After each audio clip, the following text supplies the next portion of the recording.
दोस्तों, आजकल का जो ये सोशल मीडिया का प्यार और मोहब्बत है, ये अक्सर ही जानलेवा साबित हो रहा है। क्योंकि आज की कहानी में एक लड़का और लड़की की मुलाकात जब चलती हुई ट्रेन में होती है, थोड़ी देर एक दूसरे से बातचीत करते हैं और बातचीत करने के बाद अपना अपना मोबाइल नंबर एक दूसरे के साथ शेयर कर लेते हैं और फिर उसके बाद से फ़ोन के जरिए बातचीत भी करने लगते हैं। पर जब कुछ दिन का समय गुजरता है, एक दिन लड़का अपनी प्रेमिका से कहता है कि मैं सऊदी अरब नौकरी करने के लिए जा रहा हूं, और उसके बाद से सऊदी अरब चला जाता है। लेकिन लड़का जब सऊदी अरबिया में पहुंचता है तो वहां से अक्सर अपनी प्रेमिका के पास वीडियो कॉल करता है और फिर वीडियो कॉल के माध्यम से ही दोनों एक दूसरे से बातचीत भी करते हैं। लेकिन एक दिन लड़का जब अपनी प्रेमिका के पास जब वीडियो कॉल करता है, बातचीत करते करते बात इतनी काफ़ी आगे बढ़ जाती है कि दोनों ही अपने अपने शरीर के सारे कपड़े उतार देते हैं और फिर घंटों देर बैठ करके एक दूसरे को देखते रहते हैं। पर लड़का जब पहली बार अपनी प्रेमिका को बिना कपड़ों में देखता है तो देख करके उसे बर्दाश्त नहीं हो पाता है और जोश में ही अपनी प्रेमिका से कहता है कि अब मैं तुम्हारे बगैर नहीं रह सकता हूँ, इसीलिए मैं तुमसे मिलने के लिए इंडिया आ रहा हूँ। और जोश जोश में ही वो लड़का सऊदी अरब से चलकर इंडिया के लिए रवाना हो जाता है।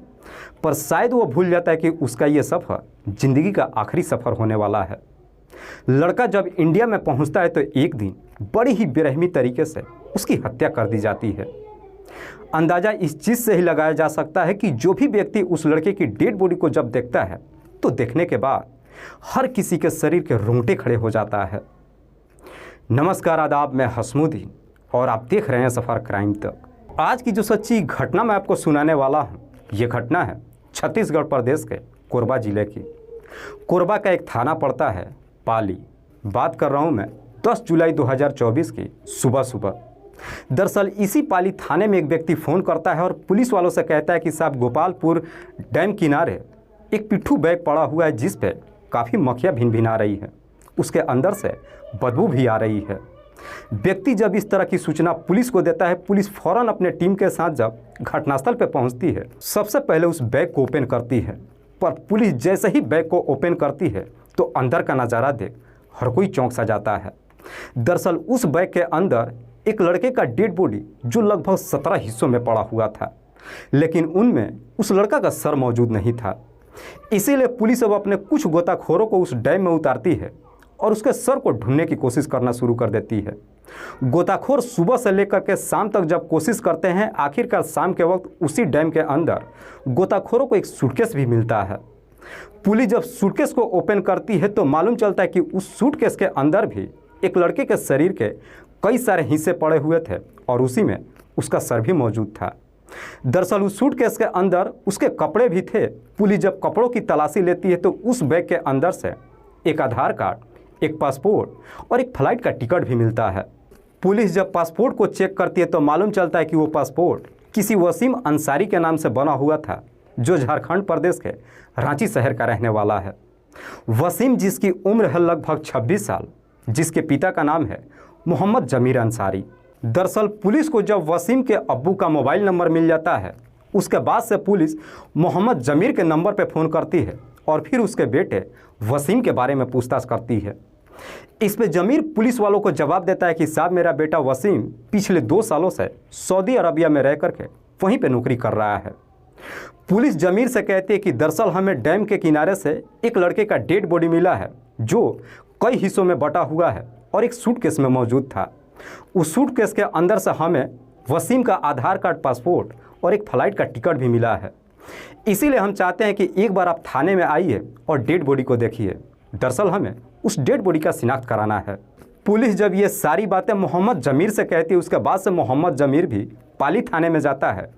पुलिस जब उस डेड बॉडी के टुकड़ों को जमीर को दिखाती है तो देखने के बाद जमीर शिनाख्त ही नहीं करता है बल्कि जोर जोर से रोने लगता है और पुलिस वालों से कहता है कि साहब, मरने वाला लड़का कोई और नहीं बल्कि खुद मेरा ही बेटा वसीम है। आखिरकार वसीम की शिनाख्त हो जाती है। पर जमीर जब अपने बेटे का शिनाख्त कर लेता है, उसके बाद से पुलिस अब वसीम के बारे में फिर से उससे पूछताछ करती है। इस पे जमीर पुलिस वालों को जवाब देता है कि साहब, मुझे ये भी नहीं मालूम है कि मेरा बेटा इंडिया कब आया है और आखिरकार उसकी हत्या किसने किया है। जमीर जब इस तरह की जवाब देता है, उसके बाद से पुलिस भी अब सोच में पड़ जाती है कि वसीम जब झारखंड के रांची शहर का रहने वाला है तो फिर उसकी हत्या छत्तीसगढ़ प्रदेश के कोरबा जिले में कैसे की गई है। दरअसल पुलिस अब अपराधियों तक पहुंचने के लिए अब वसीम के सोशल मीडिया को खंगालना शुरू कर देती है, जिसमें पुलिस को कामयाबी भी मिल जाती है। दरअसल पुलिस जब वसीम के फेसबुक को चेक करती है तो मालूम चलता है कि वसीम फेसबुक के जरिए एक लड़की से पिछले कई महीनों से लगातार बातचीत करते आ रहा था, जिसका नाम है नरगिस सुल्तान। नरगिस सुल्तान, जिसकी उम्र अभी मात्र 17 साल है, जो पाली थाना क्षेत्र के ही रहने वाली है। पुलिस को जब इस तरह की डिटेल्स मिल जाती है, उसके बाद से पुलिस अब नरगिस से पूछताछ करने के लिए जब उसके घर पे जाती है तो वहाँ पे पुलिस को भी एक बड़ा ही चौंकाने वाला बात मालूम चलता है। दरअसल पुलिस जब नरगिस के घर पे पहुँचती है तो उसके परिवार वालों से मालूम चलता है कि नरगिस पड़ोस के ही रहने वाला अपना प्रेमी राजा खान के साथ घर छोड़ करके फरार हो चुकी है। उसके बाद से पुलिस अब नरगिस के साथ साथ राजा खान को भी ढूंढना शुरू कर देती है। जब एक दिन का समय गुजरता है, आखिरकार 12 जुलाई को पुलिस को यह मालूम चल जाता है कि नरगिस अपने प्रेमी के साथ उड़ीसा प्रदेश के राउरकेला में एक होटल में रह रही है। पुलिस को जब यह सूचना मिलती है, 12 जुलाई को पुलिस अपनी टीम के साथ राउरकेला के उस होटल में जाती है और वहां से नरगिस के साथ साथ उसके प्रेमी राजा खान को भी गिरफ्तार करके थाने में लेकर पहुंच जाती है और फिर नरगिस से वसीम की हत्या के बारे में पूछताछ करती है। इस पर नरगिस पुलिस वालों को जवाब देती है कि साहब, मैं किसी वसीम को जानती ही नहीं हूँ। हालांकि नरगिस जब पुलिस वालों से झूठ बोलती है, उसके बाद से पुलिस भी नरगिस के सामने सारे सबूत को रख देती है और फिर नरगिस से सख्ती से पूछताछ करती है। इधर नरगिस के सामने भी जब सारा सबूत मिल जाता है, उसके सामने का भी अब सारा रास्ता बंद हो जाता है और आखिरकार मजबूर होकर के अपनी सच्चाई कबूल कर लेती है। लेकिन नरगिस जब इस हत्या की पूरी कहानी बताती है तो वाकई में इसे सुनने के बाद खुद पुलिस को भी अपने कानों पर यकीन नहीं होता है। दरअसल इस कहानी की शुरुआत होती है घटना से ठीक लगभग 2 साल पहले, जब झारखंड प्रदेश के रांची शहर का रहने वाला वसीम अपने एक रिश्तेदार के यहाँ बिलासपुर ट्रेन के माध्यम से जाता है। उसी ट्रेन के अंदर पहली बार वसीम की मुलाकात नरगिस से होती है। दरअसल नरगिस भी अपनी मां के साथ किसी काम से जा रही थी।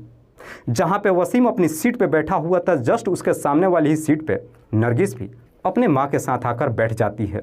इधर वसीम जब अपने सामने नरगिस की खूबसूरती को देखता है तो फिर उसे देखते ही रह जाता है, लेकिन चाह करके भी नरगिस से बातचीत नहीं कर पाता है।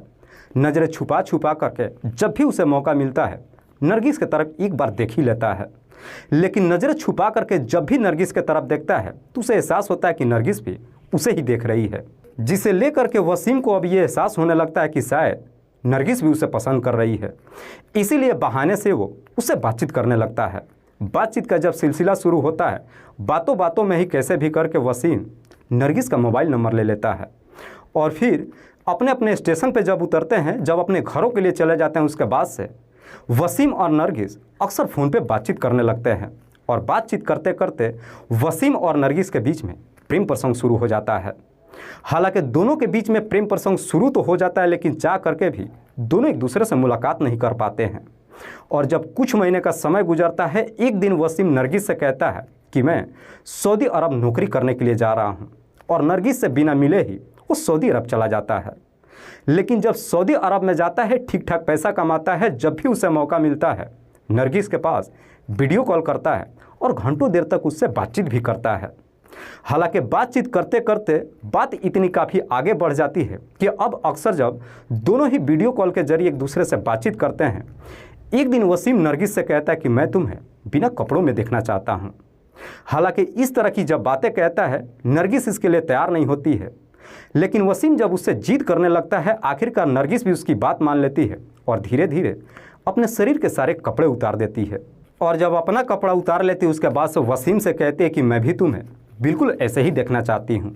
लेकिन उस दिन वसीम अपना कपड़ा नहीं उतारता है।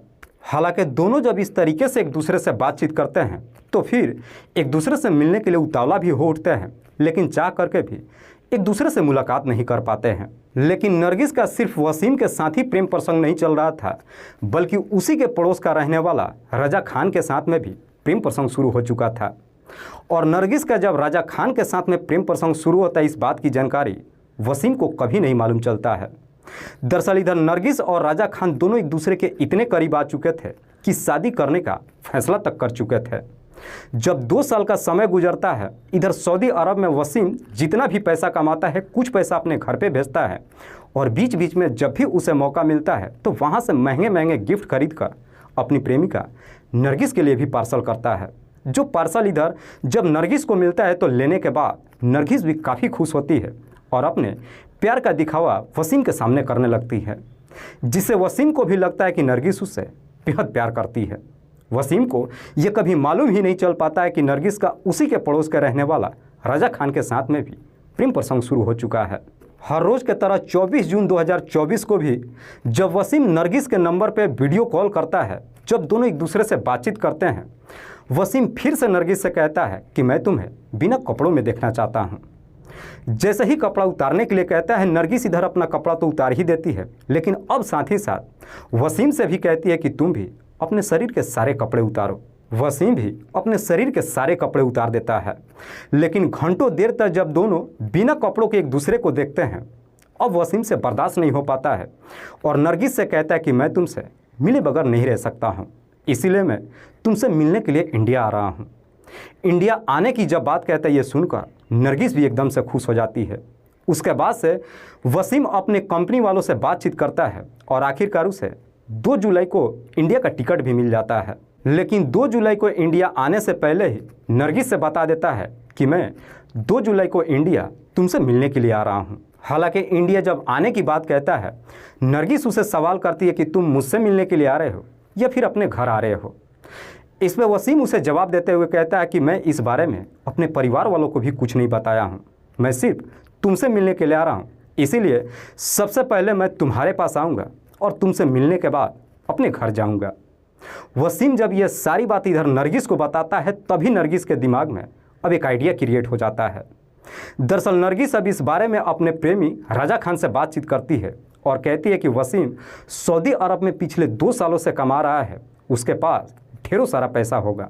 2 जुलाई को वो इंडिया आ रहा है, क्यों ना हम दोनों मिलकर उसे सारा पैसा लूट लेते हैं। जब पैसा मिल जाएगा उसके बाद से हम अपना घर छोड़ देंगे और कहीं बाहर जा कर के बेहतर तरीके से अपना जीवन व्यतीत करेंगे। नरगिस जब इस पूरे प्लान के बारे में अपने प्रेमी रजा खान से बताती है तो रजा खान भी नरगिस की बातों में आ जाता है। इधर 2 जुलाई को वसीम सऊदी अरबिया से फ्लाइट लेकर के जब इंडिया के दिल्ली एयरपोर्ट पे पहुंचता है तो दिल्ली एयरपोर्ट से ही नरगिस के नंबर पे फ़ोन करता है और कहता है कि मैं दिल्ली एयरपोर्ट पे पहुंच चुका हूं और करीब 3 बजे के आसपास मैं रांची के एयरपोर्ट तक पहुंच जाऊंगा, इसीलिए मैं चाहता हूं कि तुम अपने घर से चलकर बिलासपुर में आ जाओ और वहीं पे एक दूसरे से मुलाकात करते हैं। बिलासपुर में जब मिलने के लिए बुलाता है तो नरगिस भी तैयार हो जाती है और साथ ही साथ उसे जवाब देती है कि मेरे बगल का ही रहने वाला मेरा मुँह बोला भाई है जिसका नाम है रजा खान, उसके पास गाड़ी है, मैं उसी की गाड़ी से बिलासपुर पहुंच जाऊंगी। इधर करीब 3 बजे के आसपास वसीम जब रांची में पहुंचता है, वहां से गाड़ी पकड़ करके बिलासपुर चला जाता है, जहां पे नरगिस अपने मुँह बोले भाई रजा खान के साथ खड़ी होकर के उसका इंतजार कर रही थी। 2 सालों बाद जब वसीम अपने सामने नरगिस को देखता है तो देखकर इतना काफ़ी खुश होता है कि देखते ही उसे गले लगा लेता है। उसके बाद से राजा खान इन दोनों को लेकर के अपने घर पे जाता है। दरअसल उस रात को राजा खान के घर पे कोई भी मौजूद नहीं था। जब उसके घर पे पहुंचता है तो वसीम राजा खान से कहता है कि आज रात मैं यहीं बिताना चाहता हूं और कल सुबह अपने घर चला जाऊंगा। रात बिताने की जब बात कहता है, राजा खान भी उसका विरोध नहीं करता है। शाम के वक्त जब खाना बनता है, तीनों एक साथ ही बैठ करके खाना खा लेते हैं और करीब रात्रि के 9 बजे के आसपास राजा खान अपने घर से निकल जाता है। राजा खान जब अपने घर से निकल जाता है तो नरगिस भी अपने प्रेमी वसीम से झूठ बोलती है कि राजा खान पूरी रात वापस नहीं आएगा। पूरी रात वापस ना आने की जब बात कहती है, ये सुन करके वसीम भी खुश हो जाता है कि आज पूरी रात अपनी प्रेमिका के साथ बेहतरीन तरीके से समय गुजारूंगा। करीब रात्रि के 10 बजे के आसपास कमरे में बैठ करके दोनों जब एक दूसरे से बातचीत कर रहे थे, वसीम इधर नरगिस को जैसे ही पकड़ने की कोशिश करता है, राजा खान पिछले दरवाजे से घर के अंदर एंट्री कर जाता है और अपने हाथ में एक तेज़धार हथियार को लेकर आता है और उसी हथियार से पीछे से ही वसीम के सर पे काफ़ी ज़ोर से वार कर देता है, जिसकी वजह से वसीम काफ़ी गंभीर अवस्था में वहीं पे गिर जाता है। वसीम को समझ में नहीं आता कि आखिरकार राजा खान ने उसके ऊपर हमला क्यों किया है। जब वसीम राजा खान की तरफ देखता है तो राजा खान उसे धमकी देते हुए कहता है कि नरगिस सिर्फ मेरी है। तुमने सोच भी कैसे लिया कि तुम नरगिस को मुझसे छीन लोगे। वसीम जब नरगिस की तरफ देखता है तो नरगिस भी मुस्कुराते हुए उसकी तरफ देखती है और राजा खान के गले मिल जाती है, जिसे देख करके वसीम को समझने में थोड़ा भी देर नहीं लगता है कि दोनों ने मिल करके उसके साथ धोखा किया है। इसीलिए वसीम अब नरगिस को धमकी देते हुए कहता है कि इस धोखे का बदला मैं तुमसे लूँगा जरूर। लेकिन इससे पहले कि वसीम कुछ और कह पाता, राजा खान उसी हथियार से वसीम के ऊपर एक पर एक कई सारे वार कर देता है। वसीम जब अपना हाथ पर मारने की कोशिश करता है तो नरगिस भी उसका दोनों पैर पकड़ लेती है, जिसकी वजह से वसीम की घटनास्थल पर ही मौत हो जाती है। वसीम की जब मौत हो जाती है उसके बाद से दोनों मिलकर के उसी हथियार से वसीम के शरीर को कई अलग हिस्सों में कर देते हैं और फिर सारे डेड बॉडीज़ को एक पिट्ठू बैग में पैक करते हैं और कुछ एक ट्रॉली में पैक कर देते हैं। दरअसल वसीम जब इधर नरगिस से मुलाकात करता है उस टाइम नरगिस जब वसीम से बातचीत करती है तो बातों बातों में ही उसके मोबाइल के पिन के साथ साथ यूपीआई का भी पिन हासिल कर लेती है। वसीम की जब मौत हो जाती है उसके बाद से नरगिस वसीम का मोबाइल ओपन करती है और जब उसके अकाउंट का बैलेंस चेक करती है तो मालूम चलता है कि वसीम के अकाउंट में मात्र 3 ही लाख रुपया था। दरअसल इन दोनों ने सोच रखा था कि वसीम के अकाउंट में कम से कम 50 लाख रुपया तो जरूर होगा, पर जब 3 लाख रुपया देते हैं उसमें से कुछ पैसा दोनों मिलकर अपने अकाउंट पर ट्रांसफ़र कर लेते हैं और उसके बाद से वसीम की डेड बॉडी को ठिकाने लगाने के लिए एक तरकीब बनाते हैं। लेकिन तब तक सुबह हो जाती है और फिर अगले दिन रात होने का इंतज़ार करते हैं और 3 जुलाई को रात्रि के करीब 11 बजे के आसपास इलाके में जब सुनसान हो जाता है दोनों ही बैग को बाइक पे लेकर के गोपालपुर डैम के पास जाते हैं, सूटकेस को डैम में फेंक देते हैं और उस बैग को किनारे पे फेंक देते हैं। दोनों वहाँ से अपने घर नहीं आते हैं बल्कि दोनों को जब ठीक ठाक पैसा मिल जाता है उसके बाद से उड़ीसा के राउरकेला चले जाते हैं और वहीं के एक होटल में रहने लगते हैं। वाकई में नरगिस जब ये पूरी कहानी पुलिस को बताती है उसके बाद से पुलिस नरगिस के ही तहरीर पर उसके प्रेमी राजा खान को भी हिरासत में ले लेती है। उसके बाद से पुलिस अगले दिन राजा खान को जेल में भेज देती है। चूँकि नरगिस अभी नाबालिग थी इसीलिए पुलिस नरगिस को बाल सुधार गृह में भेज देती है। दोस्तों इस पूरी घटना के बारे में आप क्या सोचते हैं? आप अपनी राय हमें कमेंट बॉक्स में ज़रूर दीजिएगा। जाते जाते मैं आपको बता दूं कि कुछ मेरे व्यूअर्स हैं जो रोज़ाना मेरी इस वीडियो को देखते ही नहीं हैं बल्कि अपना कीमती समय निकाल कर कुछ अपना प्यार भी देते हैं, जिनमें से एक का नाम है जारर नसीम। जारर नसीम जो मुजफ्फरपुर उत्तर प्रदेश के रहने वाले हैं लेकिन सऊदी अरबिया में रह करके नौकरी करते हैं और वहीं से मेरी इस वीडियो को देखते हैं। दूसरे मेरे व्यूअर हैं दलपत सोलंकी। दलपत सोलंकी जो बड़ौदा गुजरात प्रदेश के रहने वाले हैं। तीसरे मेरे व्यूअर हैं अहमद निर्बन। अहमद निर्बन जो चूरू राजस्थान प्रदेश के रहने वाले हैं लेकिन सऊदी अरब में रह करके नौकरी करते हैं और वहीं से मेरी इस वीडियो को देखते हैं। चौथे मेरे व्यूअर हैं सतबीर। सतबीर जो मुजफ्फरनगर उत्तर प्रदेश के रहने वाले हैं। पांचवें मेरे व्यूअर हैं उमेश दिवाकर। उमेश दिवाकर जो इलाहाबाद उत्तर प्रदेश के रहने वाले हैं। लास्ट मेरे व्यूअर हैं कमरान सिद्दीकी। कमरान सिद्दीकी जो अपना एड्रेस नहीं दिए हुए हैं। मैं तमाम व्यूअर्स को तहे दिल से शुक्रिया अदा करता हूं। कल फिर मिलते हैं एक और नई सच्ची घटना के साथ। तब तक के लिए जय हिंद, जय भारत।